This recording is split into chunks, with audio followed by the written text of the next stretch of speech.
Hola, te saludo nuevamente Ubaldo Acosta. Espero que estés listo para comenzar con esta lección. Vamos a estudiar el tema de métodos en Java. ¿Estás listo? Vamos. Métodos en Java. Como mencionamos anteriormente, una clase consiste de atributos y métodos. El tema de métodos es muy amplio. Sin embargo, en esta primera introducción, veremos cómo crear y usar los métodos que declaremos. Podemos observar que en Java es necesario que para crear un método debe de estar dentro de una clase. Esto se debe a que Java es un lenguaje orientado a objetos, y por lo tanto una de las prácticas es que los métodos deben ser parte de una clase para estar correctamente definidos. Podemos observar la definición general de un método. En primer lugar, observamos el tipo que regresará. Algunos métodos no regresan ningún valor en particular. En esos casos utilizaremos en Java la palabra reservada void para indicar que no regresa ningún valor. Podemos especificar tipos primitivos o de tipo object, incluyendo los que nosotros creemos, como es el tipo persona que creamos anteriormente. Así que este tipo es muy amplio. Posteriormente del tipo, especificamos el nombre del método. Debemos recordar que Java es un lenguaje sensible a mayúsculas y minúsculas, por lo que debemos respetar el nombre del método y usarlo tal como se escribe. Es común que el nombre del método sea una acción, por ejemplo, insertar persona, borrar alumno, etc. También es común en Java utilizar la notación de camello para escribir los nombres tanto de variables como de métodos. También a esta notación se le conoce como bajas y altas. Esto quiere decir que el nombre del método inicia en minúscula, pero si tiene una o más palabras, la siguiente primer letra de la siguiente palabra debe iniciar en mayúscula. Esta misma nomenclatura la utilizaremos cuando creemos ya sea variables o métodos en Java. Y a diferencia de una clase, la clase debe de empezar con la primera letra en mayúscula. Y si tiene más de una palabra, entonces también las siguientes primeras letras de las siguientes palabras deben estar en mayúscula. Entonces esta es la diferencia para que podamos detectar rápidamente cuando tenemos una clase, ya que inicia con mayúscula, o cuando tenemos una variable o un método. Y básicamente el método lo vamos a diferenciar de las variables debido a que tenemos el uso de paréntesis. Entonces, en resumen, la notación de altas y bajas o notación de camello consiste en escribir la primera letra en minúscula y posteriormente la primera letra de cada palabra debe de ir en mayúscula, si es que hubiera más palabras. Conforme avancemos, iremos observando ejemplos de este tipo de notación a lo largo del curso. Posteriormente al nombre, especificamos la lista de argumentos, especificando primero el tipo y posteriormente el nombre del argumento.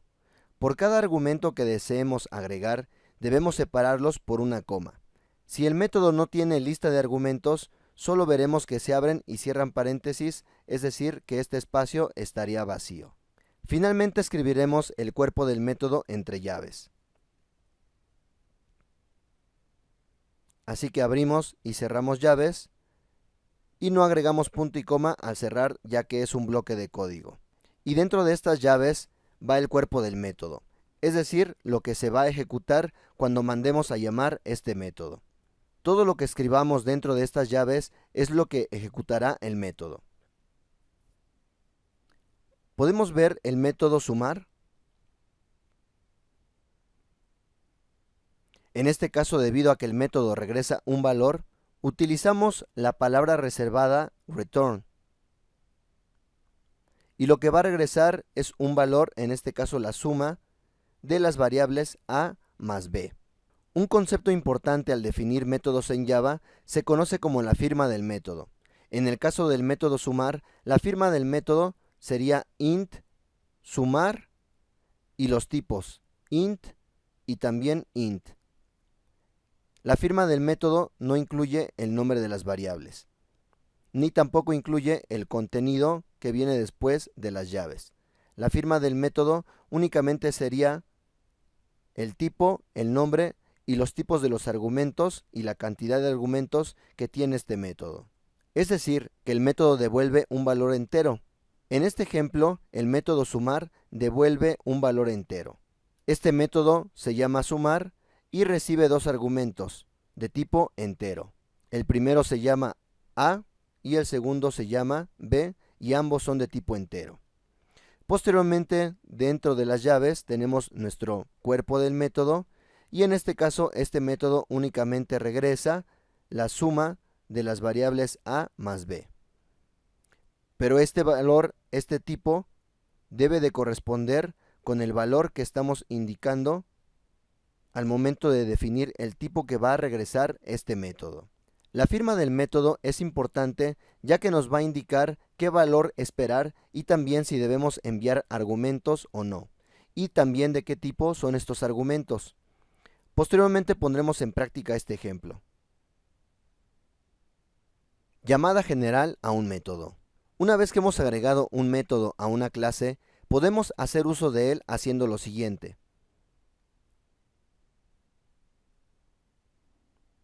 Primero debemos declarar un objeto del tipo de la clase que tiene el método que nos interesa utilizar. Por medio del objeto declarado, utilizamos el operador punto y posteriormente a este operador escribimos el nombre del método que nos interesa llamar. Recordemos que en Java los nombres son sensibles a mayúsculas y minúsculas, por lo que debemos de hacer la llamada al método tal y como se haya escrito en la clase, respetando las mayúsculas y minúsculas que hayamos utilizado para definir el método. En este caso hemos definido un objeto de cierto tipo de una clase y esta variable posteriormente utilizamos el operador punto y mandamos a llamar el nombre del método proporcionando los argumentos respectivos. Esta es la forma general en que vamos a mandar a llamar un método de una clase que ya hayamos definido. Finalmente, si el método fue escrito para regresar un valor, es opcional el recibir este valor en alguna variable. No es necesario recibirlo ni procesarlo, pero es común que si un método regresa un valor, lo recibamos en una variable del tipo que haya indicado el método. Por ejemplo, si recordamos el método sumar que creamos en la lámina anterior, estamos creando un nuevo objeto de la clase aritmética y posteriormente mandamos a llamar el método sumar. Como observamos, estamos definiendo una variable llamada A que va a contener la referencia a un objeto nuevo de tipo aritmética. Y por medio de esta misma variable es que vamos a mandar a llamar el método sumar.